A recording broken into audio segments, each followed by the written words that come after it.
He kōna e purangi tēnei nā te reo irirangi o Aotearoa. No mai haere mai, kia ora, and welcome along to the Music 101 interview podcast. My name is Charlotte Ryan and I host Music 101, the radio show on RNZ National every Saturday afternoon. In this podcast, we feature interviews that you might have missed on the radio, and today is an artist you don't want to miss, Mokotron. Have you heard of them? Mokotron is Ngāti Hine. He's a music producer based in Tāmaki Auckland, and he's part of this incredibly exciting Māori electronic music scene who have become such a creative force in Tāmaki recently. And the man behind Mokotron is Tiopira McDowell.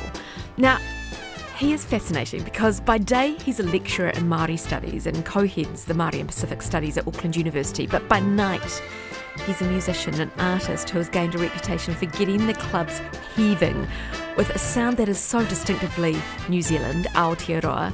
He plays tanga poro, speaks te reo over some serious bass, and Mokotron has just released a new album, his debut album. It's called Wairea, and I spoke to him on Music 101 last Saturday.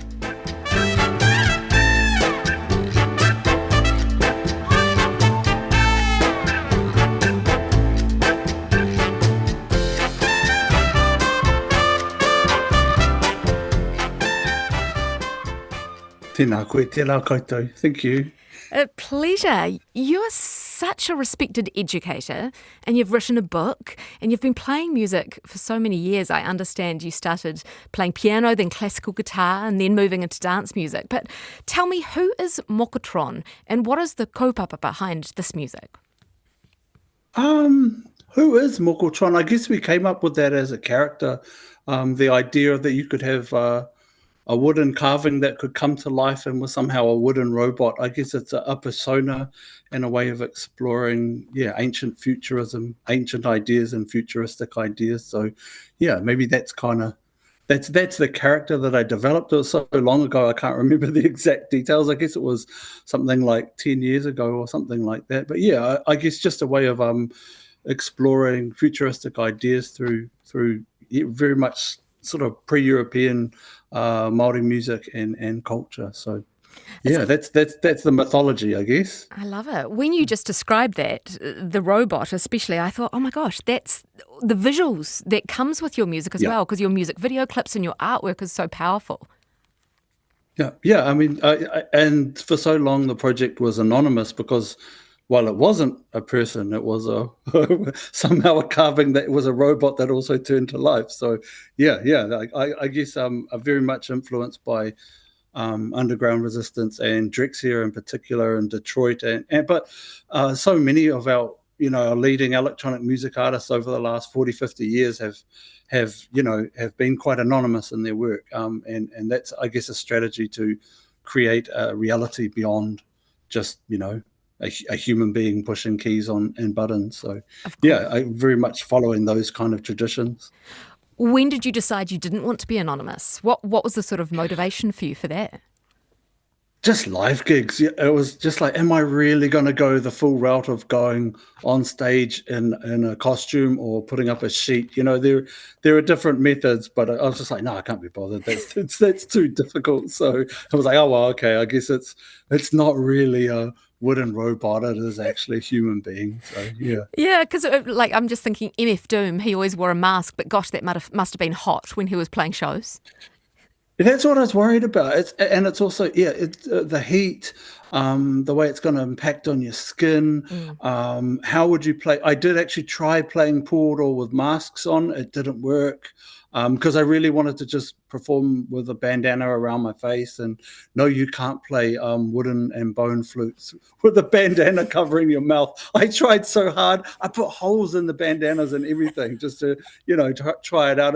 I did a lot of those things. Like, can you sing and play a pūoro at the same time? No, you can't. So, real fundamental kind of basic steps towards how can you pull this off. And after a while, I was like, oh, no, okay. Hey, if I'm going to I'll do gigs, it can't be entirely anonymous. So, yeah. Oh, nice. I saw some footage actually of you playing the Boiler Room event. It was quite an iconic show. For those who haven't seen that footage or haven't seen a Mokotron show, what can they expect? It's quite serious. I think it's like like that's. I think when I perform, there's a depth there. I'm playing pōro over heavy break beats and sub bass, and so it's at the same time very very loud and bass and rhythm focused. But there's playing pōro in those environments, it is a spiritual experience. So yeah, I mean, I never knew until I tried to play live what it would be like, and I couldn't perceive it because I was in the process of performing. But I think right from my first gig, people were often on the edge of tears. There's a spiritual element that I hadn't seen because I was busy making it. So I think I've just dug into that and just gone with it. That it's not so much about performing to the crowd; it's going within myself and finding that inner space where you can bring out something bigger, something beyond human. So yeah. I love it that you say serious, because when you hear the music, it feels powerful. But the themes and the messages in your music, you share some very personal stories, and you speak about New Zealand's colonial history and the ongoing effects on Māori communities. You also educate in this area. They must complement your day job and your night job. They complement each other. Do you think?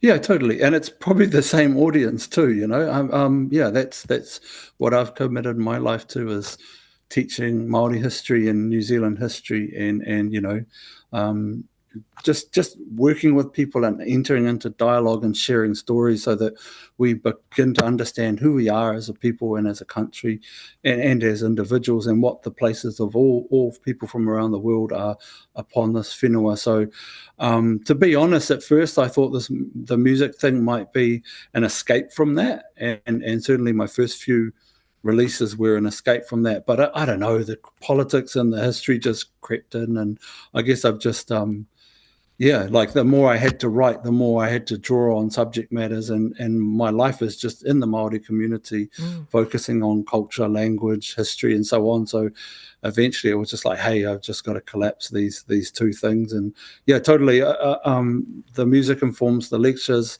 inform the music, the research is informed by the songs are informed by the research. I mean, the Mokotron project actually has two parts.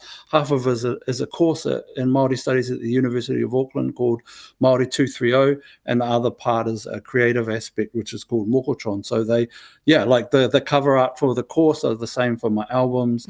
The lectures are the songs are the lectures. My students make creative assignments. I make creative assignments. Mine take a bit longer because I might get video funding or have to press it on vinyl. But yeah, I guess it's about bringing all those parts of my life together. Certainly for the younger generation, academic research and creativity and art go hand in hand now. So if anything, I'm learning from them and just saying, hey, let's do it their way. Oh, that's so cool. When I did see this footage of you playing, you mentioned, before, that the audience, or how the audience, they can feel quite emotional when they see you play. I saw a group of people start doing a haka. How did that impact you when you were performing? I don't know if there was a haka. There was a haka for another artist, which I suspect was staged. They were chanting "Free Palestine." That's what they were doing. I mean, that's interesting in itself. I think they did that twice through my set. I was in my own space. That's what I go to my own space. Like, that's why I often close my eyes when I perform, because it's like you have to go to a space where you can get that's really that spiritual power, like moving through yourself out to the crowd. And so it was only later when I looked at the footage, I was like, oh yeah, they're screaming free Palestine, free Palestine. So I was like, okay, cool. I didn't notice at the time. Yeah. The title of the album, Wairea, I looked up the word, and it looks like it has lots of different meanings. Can you tell us the meaning of the word and if that sort of encompasses the theme of the album? Yeah, so Wairea, it came from when my dad passed away, which was about 2 years ago now. And the last part of a tangi, a funeral, is you have to clear away any lingering negative energy, spiritual energy that has to be removed so that humans can go back to human life. And so we said a karakia, an incantation over the vehicle that had carried my father to be cremated. And it just struck me as so ridiculous that we were removing the negative energy off a motor vehicle, and we should have been doing it over ourselves. And it struck me that, sure, we can take it off a car, but, if I realize in that moment, if I'm not careful, I will pass that on to my kids, both through DNA and through my behavior. And so really I wrote that song right after my dad passed away and thought, well, how do I clear away, my upbringing, the things that were done to me, trauma, and in a positive way, so that I'm not passing it on to my kids. So that's what that song was about. It was about openly expressing things, and I guess that's why I write music, is to talk about how I'm feeling, what's going on in my life, and even just having to publicly explain it to people and talk to people and hear it playing as a way of expressing it rather than, holding it in. That's what we're taught to do as Tāne in this country. That's why we have some of the worst suicide rates in the world, because our country was created during the Victoria era, where the stiff upper lip and the man alone and all those kind of values were imposed on us, and they're very dangerous, not just for Māori. Certainly Pākehā men in this age group and in their 40s and so on are still at risk. So yeah, that's what the song was about. I guess in the context of the album, it's what it was about. I've been writing electronic music for decades. Are we just going to keep copying America, Britain, and Europe? Are we really, as a nation, so uncreative that we have to just, basically appropriate everything from overseas? Do we believe in ourselves so little that we just have to be American or British or German? And I guess Waitea is a way, calling the album Waitea is a way of saying, this is my process of clearing away that kind of cultural cringe and that cultural colonial hangover, and saying, yes, let's write electronic music, but can it be grounded in the music and culture of this country? So yeah, it's a personal meaning, but I guess it is also a challenge to myself and others. I just think, hey, every great city has its own genre of music. Where's ours? And particularly now Melbourne has one. I'm so disappointed. Melbourne got one before Tāmaki Auckland. So yeah, I really believe that. I spent my life following those genres, and they're always specific to an urban area, whether it's Kingston, whether it's Atlanta, New York, even just the boroughs of New York, London. What about Tāmaki Auckland? There's something different about this city. So yeah, that's the meaning there. Yes, kia ora. I would love to talk to you for so much longer, but I want to play a track off your album. Congratulations. Awesome. And Christchurch peeps, you're playing at the Port Festival in Littleton in March. Port Noise. Yes, yep. Thank you. And also at the 95 BFM Christmas party very soon too. Yep. Tiopira, thank you so much. I'm going to play O Totahi for Port Noise. Awesome. But also it's an amazing track. It's the final track on your album. Can you tell us a little sentence about it before we play it? That was just from doing my first gig in Ōtautahi and hearing the stories about the land, but also hearing about the way the city is rebuilt after the earthquakes and the terrorist attacks. And I think the effort that people have been put into creating spaces and places for people to be together and to heal and reconnect. So that was me trying to express, the mana of all those people in Littleton and Christchurch. So yeah, and that song seems to be getting the biggest reaction so far. So kia ora. Oh, well, kia ora. Thank you, and it's been such a pleasure to talk to you, and I can't wait to. Yeah, will your album come out on vinyl or anything? Do you think? Yeah, it's already selling. Yeah, we released on vinyl yesterday. It's at Flying Out, Flying Nun, Real Groove, Marbex, all over the country. Oh my gosh, I can't wait to get a copy myself. Tiopira, Mokotron, thank you so much, and yeah, thank you for your time. Thank you.